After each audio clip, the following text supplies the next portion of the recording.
تمام کائنات کو زندگی عطا کی، تخلیق فرمائی، اور ہم جیسے خوش نصیبوں کو اپنے محبوب کریم صلی اللہ علیہ وآلہ وسلم کے غلاموں کے دامن سے وابستہ فرما کر ایک بہت احسان عظیم اور انعام کبیر فرمایا ہے۔ عزیزان ابراہیم القدر، جیسے جیسے وقت دور صحابہ سے دور ہوتا جا رہا ہے اور ہم قرب قیامت کی طرف رواں دواں ہیں، جتنی مسافت طے ہو رہی ہے،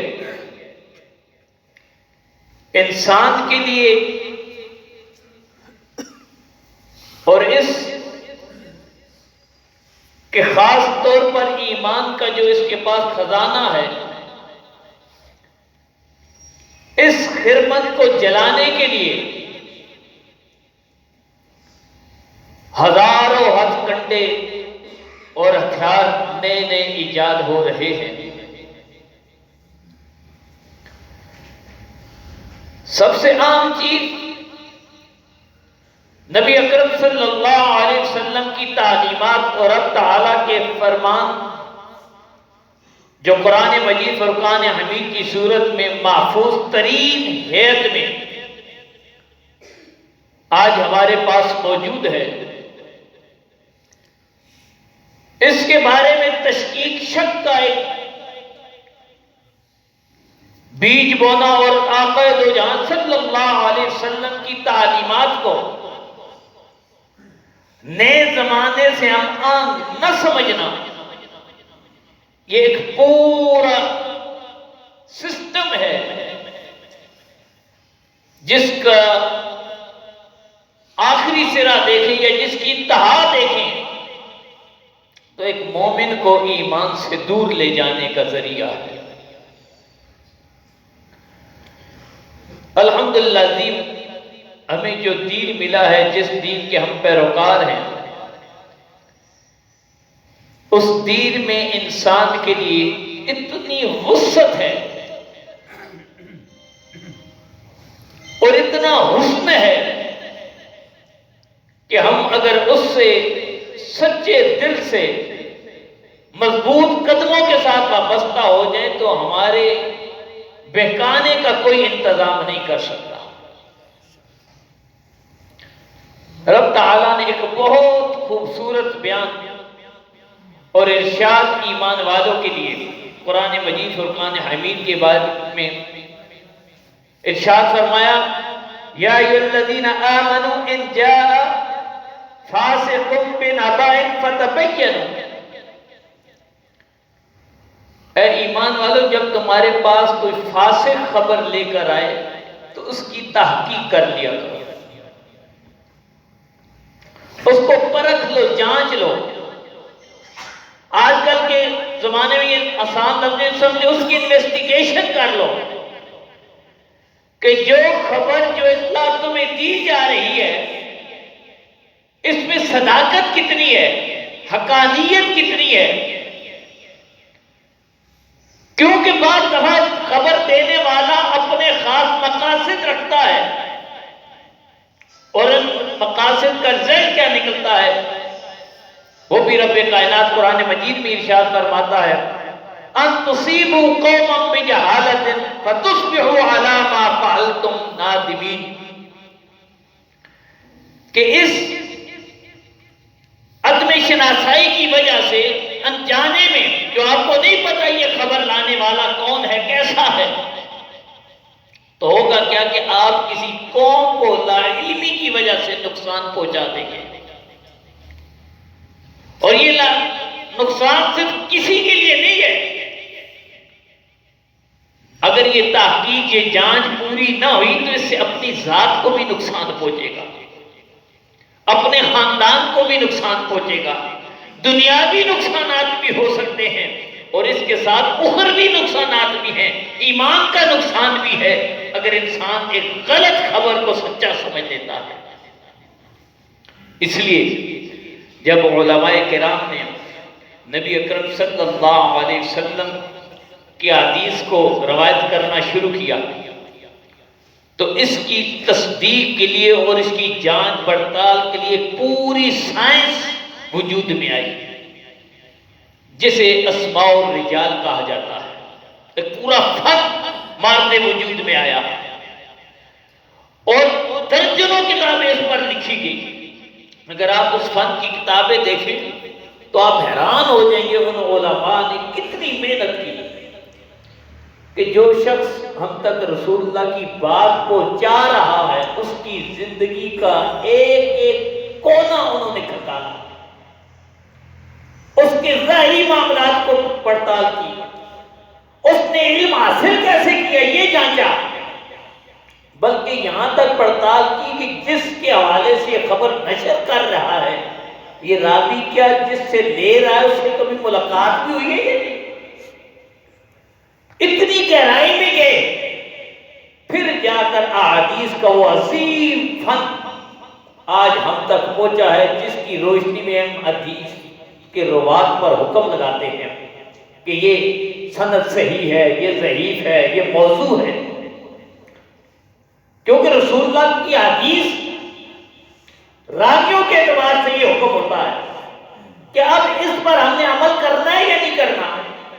اور پھر ایک اور بات عرض کرتا جو اب جو حدیث ہم تک پہنچتی ہیں ان میں بھی ایک یہ ہے جس میں کسی عمل کی فضیلت بیان ہوئی ہے، یہ عمل کرو گے جائز عمل ہے، مستحب عمل ہے یا سنت عمل ہے، اس کی فضیلت ہے کہ اس کو کرنے پر اتنا اجر و ثواب ملے گا، رب تعالی جنت میں اتنے انعامات عطا کرے گا۔ صرف فضیلت بیان ہو اس میں تو کہتے ہیں، یا کسی شخص کی شان ہو، کسی انسان کی شان بیان ہو رہی ہو، اس میں تو کمزور روایت جو موضوع نہ ہو، ضعیف ہو، وہ بھی چل جاتی ہے، کہتے ہیں کیونکہ اس سے نقصان کوئی نہیں ہے۔ فضیلت ہے، نیک عمل کی کم فضیلت ہو زیادہ فضیلت ہو، اس کو کرنے پر اجر و ثواب، یہ انسان کا فائدہ ہی فائدہ ہے، اچھے کام کے کرنے میں فائدہ ہی فائدہ ہے۔ لیکن اگر کوئی عمل ہے جواز عدم جواز کا معاملہ ہے تو اب ضعیف روایت نہیں لی جاتی، اب وہ روایت چاہیے جس کا یقین اس سے اعلیٰ درجے کا ہو کہ آقا دو جہاں صلی اللہ علیہ وسلم نے فرمایا ہے، آپ کا فرمان ہے، آپ نے یہ ہم سے چاہا ہے۔ اب اس سے بھی اوپر والا درجہ ہے ایمان کا، جسے عقیدہ کہتے ہیں، اس میں اس سے بھی اعلیٰ درجے کی روایت چاہیے ہوتی ہے۔ اور اگر عقیدے کی کوئی روایت ہو جس سے انسان کے جو ہمارے عقائد ہیں ان کے خلاف ہو، چاہے وہ صحیح سند کے ساتھ ہی ہو، یا تو اس کے الفاظ جو ظاہری ہیں ان میں تعبیر ہوگی، جیسا کہ ہم سب کا عقیدہ، ہر ایک مومن کا عقیدہ ہے کہ اللہ تعالیٰ ہر قسم کی مثال سے پاک ہے، جسم سے پاک ہے، وہ ذات ہماری ذہنوں میں، سوچوں میں، ہماری سوچ کی وسعت اس تک پہنچ ہی نہیں سکتی، وہ کس شکل کس حیت میں ہے، بلکہ حیت کہنا بھی جائز ہے یا ناجائز ہے یہ بھی ایک علیحدہ مسئلہ ہے، وہ کیسا ہے یہ کوئی انسان اب بیان نہیں کر سکتا، کیونکہ انسانی وسعتوں میں وہ آتا ہی نہیں ہے کہ اس کو بیان کر سکے۔ تو اب اللہ تعالیٰ کی ذات کے بارے میں ایک لفظ قرآن پاک میں بھی ہے، ہم عام بولتے بھی ہے ید اللہ، کہ اللہ کا اگر لفظی معنی لے تو اللہ کا ہاتھ، اب اس کا ترجمہ اللہ کا ہاتھ نہیں کرتے ہیں،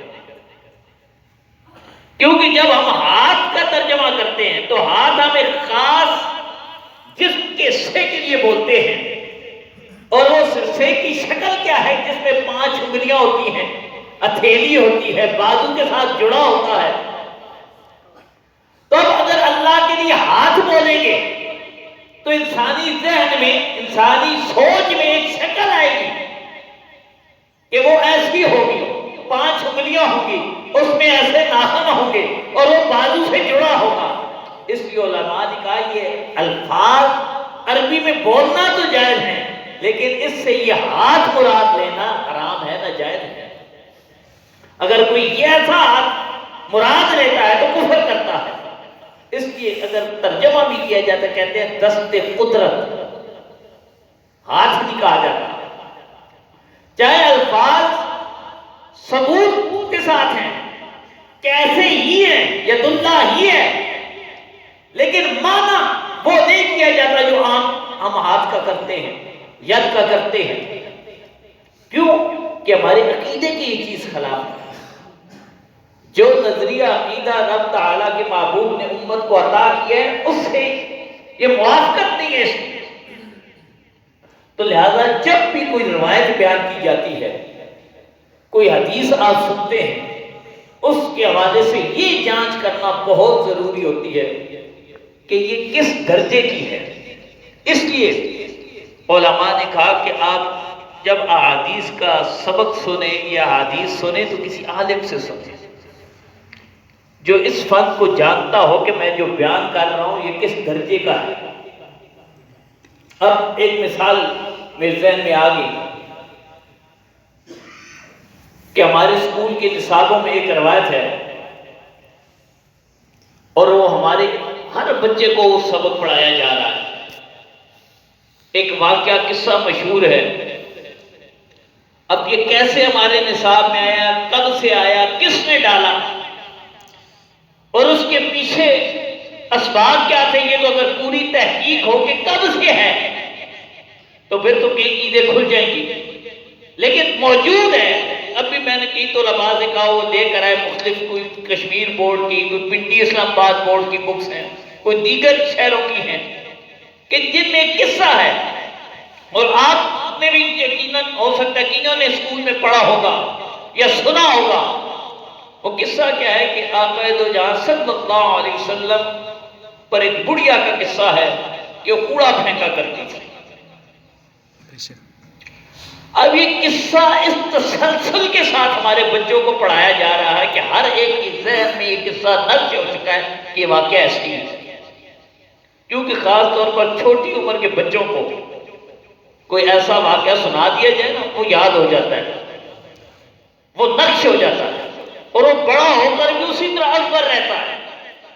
اب یہ ہمارے دوسرے سال، تیسرے سال، چوتھے سال، یہ چھوٹی عمر کی جو کلاسیں بچے پڑھتے ہیں ان میں یہ واقعہ ڈالا ہوا ہے اور یہ سنا رہے ہیں. اب یہ کہاں سے آیا؟ جتنی معروف حدیث کی کتابیں ہیں، چاہے وہ اہل سنہ کی ہو، اہل تشیع کی ہو، زیدیہ کی ہو، اسماعیلیہ کی ہو، عبادیہ کی ہو جنہیں خارجی کہا جاتا تھا، یہ بادیہ تک سب کی کتابیں آپ جانچ لیں، کسی ایک کتاب میں بھی یہ قصہ نہیں ہے. اب جو قصہ جس کے ساتھ اس کو جوڑا جاتا ہے، اصل قصہ کیا ہے؟ وہ ہے ام جمیل کا واقعہ ہے جس کی طرف اشارہ خود قرآن پاک میں موجود ہے. وہ ہے کہ تبت یدا ابی لہب وتب ما اغنى عنه مال وما كسب سيصلى نارا اذا تلظى وامرأته حمالة الحطب في جيدها حبل من مسد، کہ اس کے گلے میں رسی ہے. یہ آخری جو آیت ہے اس کا اگر آپ تفاسیر دیکھیں وہاں ایک واقعہ ملتا ہے. یہ کیا کرتی تھی ام جمیل؟ یہ بھی بڑھیا تھی وہاں کی، ابو لہب کی بیوی تھی، آپ صلی اللہ علیہ وسلم کے چچا کی زوجہ تھی. اس کے بارے میں ہے کہ یہ آپ جس راستے سے گزرتے تھے اس راستے میں کانٹے بچھاتی تھی اور یہ اس کا معمول تھا. لیکن اس کے ساتھ پھر ہوا کیا؟ اگر قصہ ڈالنا ہی ہے تو پھر پورا قصہ ڈالیں کہ اس کے ساتھ ہوا کیا. قرآن پاک میں موجود ہے اشارہ اور تمام مفسرین نے لکھا جنہوں نے اس کی تفسیر لکھی اس واقعے کی، انہوں نے لکھا کہ یہ جب یہ عمل کرتی تھی، یہ کرتی کیا تھی؟ اس کا معمول تھا جاتی اپنے وہاں صحرا میں جنگل میں کانٹوں کا، تنکوں کا ایک گٹھا بناتی اور جس راستے سے نبی اکرم صلی اللہ علیہ وسلم نے، رب کے محبوب نے گزرنا ہوتا، اس راستے میں کانٹے بچھا دیتے کہ آپ اس محلے میں نہ آئیں، اس گلی میں نہ آئیں، اس طرف آ کر لوگوں کو رب کی طرف دعوت نہ دیں۔ تو اس کے بارے میں ہے کہ اس کو اللہ تعالیٰ نے فرشتے کو بھیجا، اس نے آ کر اسی رسی سے اس کا گلا گھونٹ کر مار ڈالا۔ اصل واقعہ یہ ہے۔ اب ہمارے بچوں کو کیا پڑھایا جا رہا ہے کہ جو نبی اکرم کی توہین کرتی ہو، روز اس قسم کی بدبختی کرتی ہو، ٹھیک ہے نبی اکرم صلی اللہ علیہ وسلم رؤوف الرحیم ہے، یہ اتنا ممکن نہیں کہ اس سے بڑے بڑے دشمنوں کو آپ نے معاف کیا، اس سے بڑا حسن سلوک کیا۔ جن لوگوں نے مسلسل مدینہ طیبہ میں اور مکہ میں پہلے آپ پر ظلم کیے، مدینہ طیبہ میں آئے پیچھے حملے کرتے رہے، لیکن جب رسول اللہ صلی اللہ علیہ وسلم مکہ کو فتح کر کے اب ان کی زندگیوں کا انحصار آپ کے فیصلے پر تھا، آپ نے ان سارے دشمنوں کو معاف فرما دیا۔ یہ سچا واقعہ، لکھنا ہے تو یہ لکھیں، معافی لکھنی ہے، آپ کی رحم کا واقعہ لکھنا ہے، حسن سلوک کا لکھنا ہے، تو وہ واقعات لکھیں جو سچے ہیں۔ اب یہ واقعہ کہ وہ گستاخہ جو روزانہ توہین کرتی تھی، اس کے ساتھ یہ معاملہ یہ کسی کتاب میں موجود نہیں ہے۔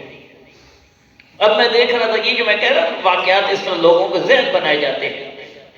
کچھ عرصہ پہلے جب ایک پاکستان میں ایک عیسائی عورت کا توہین رسالت کا کیس تھا، تو اس کیس کے دوران کیونکہ اب اس کو باہر کا بڑا پریشر تھا کہ اس کو چھوڑا جائے، امریکہ اور فرانس بھیجا جائے، ورنہ ایسی ایسی پابندیاں لگ جائیں گی، مسلسل دھمکیاں مل رہی تھی۔ تو ان دنوں میں نے ایک قصہ دیکھا جو ایک معروف صحافی نے اپنی ویب سائٹ پر چڑھایا، اور وہ قصے کا لبے لباب میں بتاتا ہوں، پھر تفصیل بھی بیان کرتا ہوں۔ کیا تھا کہ جو ایسا گستاخ ہو نا، اس کو انعام دے کر فرار کروانا چاہیے۔ یہ سنت صحابہ اور سنت رسول ہے۔ اس نے وہ قصہ لکھا، اب اس نے کہاں سے لیا وہ میں تھوڑی سی بات کرتا ہوں۔ قصہ اس نے کیا کیا کہ ایک نبی اکرم صلی اللہ علیہ وسلم کے خلاف ایک شعر کہتا تھا، آپ کی ہت بیان کرتا تھا، آپ کی توہین شعروں میں کرتا تھا، تو صحابہ اسے گرفتار کر کے بوری میں بند کر کے آپ کی بارگاہ میں لے آئے، اور آپ نے حضرت علی المرتضیٰ کرم اللہ وجہ الکریم سے فرمایا، اے علی اسے لے جاؤ اور اس کی زبان کاٹ دو۔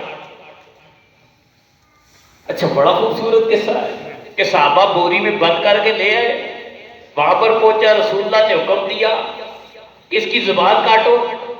حضرت علی المرتضیٰ اس کو لے گئے، جب لے کر گئے تو اسے جب باہر نکالا نا، اسے کہا اپنے غلام سے، اپنے خادم سے، جاؤ میرا اونٹ لے آؤ۔ آپ کا اونٹ آیا، اس کے ہاتھ میں رسی دی، 2000 درہم ساتھ انعام دیا، اور کہا یہ لو اور بھاگ جاؤ۔ اب یہ لکھتا ہے کہ سارے حیران رہ گئے، علی کیا کر رہے ہیں، یہ تو رسول اللہ کی حکم دولی کر رہے ہیں۔ رسول اللہ کا زبان کاٹو اور یہ انعام دے کر، اونٹ بھی اپنا دے کر، ساتھ 2000 درہم دے کر کہہ رہے کہ جاؤ بھاگ جاؤ۔ تو سارے حیران پریشان رہے۔ تو اب قوم کو بتانا کیا تھا کہ ایسے معاملات اگر کوئی کرتا ہے تو اس کو سزا دینا ضروری نہیں ہے، بلکہ ایسے فرار کرا دینا بھی اچھا عمل ہے۔ یہ حضرت علی نے کیا ہے، رسول اللہ کے دور میں کیا ہے۔ اب پھر کہ یہی حضرت علی کے بارے میں ہے کہ جب وہ واپس آئے، صحابہ نے آ کر رسول اللہ سے کہا، یا رسول اللہ علی نے ایسے کیا ہے، تو اس سٹوری بھی یہ ہے کہ رسول اللہ کا علی میری بات درست سمجھے۔ اب یہ قصہ بھی کسی کتاب میں نہیں ہے، لیکن کیونکہ جس نے بیان کیا ان کے ہزاروں لاکھوں فالوور ہیں، بلکہ کروڑوں میں فالوور ہیں، اب وہ کروڑوں لوگوں کو یہ پیغام ملا کہ گستاخوں کے ساتھ تو عمل یہ کیا جاتا ہے، ان کو انعام دے کر، پیسے دے کر فرار کیا جاتا ہے، ان کے ساتھ ایسا ایسا اس نے سلوک کیا جاتا ہے، ان کو سزا دی جاتی ہے۔ اور بڑا معروف صحافی ہے، لیکن اس کا یہ پیغام چلا گیا۔ اب یہ قصہ اس نے جس کتاب کا حوالہ لکھا وہ تھی اسماعیلیوں کی کتاب دعائم الاسلام. شاید میں نے پہلے بھی کبھی بیان کیا ہو. اسماعیلی فرقہ جو شیعوں کے، ان کی اکثر کتابیں ملتی بھی نہیں ہیں، اور جو ملتی ہے دعائم الاسلام اب بازار سے کسی نہ کسی صورت میں مل جائے گی. اب اس کتاب میں جو اصل واقعہ ہے، ایک طرف یہ ساری سٹوری بوری میں بند کر کے لائے، اور پھر رسول اللہ کا زبان کاٹو، حضرت علی نے اپنا اونٹ بھی دیا، ساتھ 2000 چاندی کے سکے بھی دیے، اور کہا بھاگ گیا. اب جو اصل واقعہ ہے وہ کیا تھا؟ دائم الاسلام کا جو اس نے صفحہ لکھا، اب پتہ نہیں اس نے جان بوجھ کے یہ کیا یا اس کو استعمال کیا گیا، واللہ اعلم. میں امید تو یہی ہے کہ ایسا کوئی مومن یہ کام نہیں کر سکتا. کتنا بڑا جھوٹ رسول اللہ کے والے سے گڑے، اس کو استعمال کیا گیا ہوگا. کسی نے کہانی دی اور یہی رب تعالیٰ نے فرمایا ان جا فاسق بنبأ فتبینوا، اگر کوئی فاسق جھوٹا خبر لے کر آئے تو پہلے تحقیق کرو پھر آگے بیان کرو، کیونکہ ویسے تم بیان کر دو گے، اس پر عمل کر دو گے تو کسی نہ کسی کو تکلیف پہنچا دو گے. اب اصل قصہ کیا تھا؟ وہ قصہ کیا ہے کہ حضرت جعفر بن محمد رضی اللہ تعالی عنہ آل بیت کے جو امام ہیں ان سے روایت ہے، کہتے ہیں انہو قال جاء شاعر الی النبی صلی اللہ علیہ وسلم فسألہ وَأَدْرَعُ فَقَالَ لِبَعْضِ أَصْحَابِهِ قُمْ مَعَهُ فَاقْطَعْ لِسَانَهُ. آ کر اس نے سوال کیا اور نبی اکرم صلی اللہ علیہ وسلم کی مدح کی، یعنی یہ سمجھتے نعت پڑھی. جو روایت کے الفاظ ہیں اس میں کہانی بنا لی توہین کی، یعنی دوسرے لفظوں میں یہ سمجھے گالیاں دی. یہاں لفظ اس نے مدح کی، ثنا بیان کی. اب جب یہ کیا تو رسول اللہ صلی اللہ علیہ وسلم نے عربی کا ایک محاورہ ہے، کسی سے کہا فقطع، اٹھو، فقطع لسانہ، اس کی زبان کاٹو. اب جس ہماری اردو میں کئی محاورے نا، ہم کہتے ہیں اس کا منہ بھر دو. اب یہ نہیں مطلب ہوتا کہ اس کا منہ مٹی سے بھر دو، اس کے منہ میں کچھ ڈالو تاکہ خاموش ہو جائے. ان کے ظاہری معنی نہیں ہوتے، وہ محاوروں کے اور معنی ہوتے ہیں. اب جس صحابی سے کہا، اب کیونکہ اس کا ایک ظاہری معنی بھی تھا کہ زبان کاٹنے کا معنی بھی لیا جا سکتا، لیکن جو عربی کو جاننے والے، بہتر علم رکھنے والے تھے، انہیں پتا تھا اس کا معنی کیا ہے. اچھا یہاں پر اس روایت میں بات کلیئر ہو جاتی ہے. اب جب آپ نے کہا فقطع لسانہ، اس کی زبان کاٹ دو، فخرج ثم رجع. اب جس صحابی سے کہا تھا نا کہ اس کی کاٹو، چاہے وہ حضرت علی سے کہا تھا یا کسی اور سے کہا تھا، اس روایت میں اس کا ذکر نہیں ہے. اتنا ہے کہ اپنے صحابے سے کسی سے کہا. اب یہ گئے نا، کہتے ہیں فخرج ثم رجع، یہ نکلے پھر واپس پلٹے. آ کر پوچھا یا رسول اللہ اقطع لسانہ، کیا میں واقعی اس کی زبان کاٹوں؟ رسول اللہ صلی اللہ علیہ وسلم نے فرمایا انما امرتک ان تقطع لسانک بالعطاء، اور میں نے جو تمہیں حکم دیا ہے نا، یہ زبان کاٹنے کا نہیں ہے بلکہ مال دے کر زبان کاٹنا ہے. یعنی اس کی زبان کو خاموش کرنا ہے، جس مقصد کے لیے بول رہا ہے اس کا وہ مقصد پورا ہو جائے. اب اصل واقعہ قصہ اتنا تھا، لیکن جب ہم بغیر تحقیق کے چیزوں کو بیان کرتے ہیں تو کچھ سے کچھ ہو جاتی ہے. اب وقت نہیں ہے، انشاءاللہ پھر کبھی وقت ہوا تو میں اس پر تفصیلی بات کروں گا. لہذا جو مقصد تھا اس ساری چیز کو بیان کرنے کا، کہ آج کل کے اس میڈیا کے دور میں اپنی اولاد کی تعلیم و تربیت پر بہت توجہ دیں. یہ دیکھیں کہ یہ دین کس سے سیکھ رہے ہیں، کیونکہ آج کل سب سے بڑا جو ہے نا، ہر گھر میں ہر بچے کے، بلکہ کالجوں یونیورسٹیوں تک دین مل رہا ہے گوگل سے. ہمارے پاس فرصت ہی نہیں ہے کسی عالم کے پاس جائیں، کسی صالح کے پاس جائیں، کسی نیک کے پاس جائیں، کسی بزرگ کے پاس جائیں، وقت ہی نہیں ہے. بلکہ اب تو وقت گھر میں جو اپنے دادا دادی کے پاس ہی بیٹھے ہوتے ہیں، دادا دادی کی بات نہیں سن رہے ہوتے، فون پر ہی مصروف ہوتے ہیں. ہمارا استاد یہ ہو گیا. اب اس میں جتنا کنٹرول ہے وہ انہی طاقتوں کا ہے جو اسلام کی خیر خواہ نہیں ہے. وہ کیا کیا بچوں کو پڑھا رہے ہیں، کیا دین پڑھا رہے ہیں، کیا نظریہ پڑھا رہے ہیں، کیا سوچ دے رہے ہیں. آپ نے یہ بہت توجہ کرنی ہے، تبھی ہمارے بچوں کا مستقبل محفوظ ہوگا، ان کا فیوچر محفوظ ہوگا. کیونکہ سب سے پہلے رسول اللہ صلی اللہ علیہ وسلم کے حوالے سے ایک بات، وہ صحابہ تو بڑے عظیم تھے نا، اسی لیے کئی لوگوں نے، خاص طور مولانا روم کا وہ شعر عموماً کہا جاتا ہے، آپ نے بڑی حکمت کی بات کی تھی. یک زمانہ اس کا مفہوم یہ تھا کہ ایک گھڑی کسی وقت کی کسی اللہ والے کی صحبت میں گزارنا، ایک منٹ کسی نیک کے پاس رہنا، کئی ہزار منٹوں کی، ہزار سالوں کی عبادت سے بہتر ہے.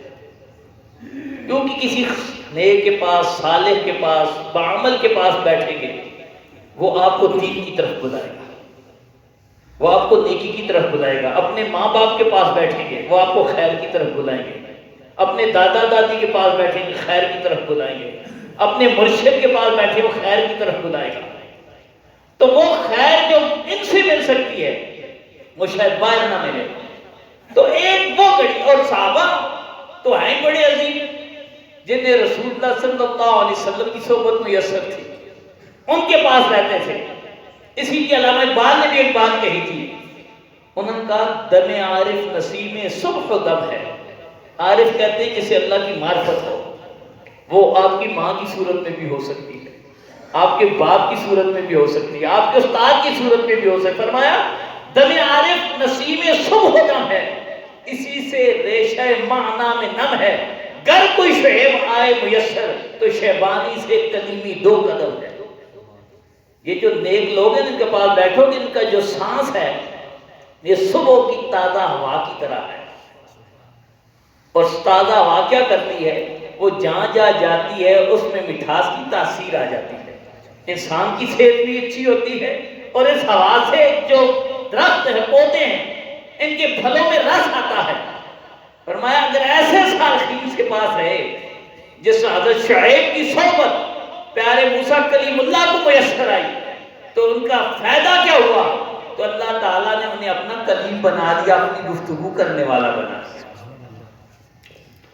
الغرض دعا کرے اللہ ہمیں صالحین کی صحبت حاصل کرنے کی توفیق عطا فرمائے.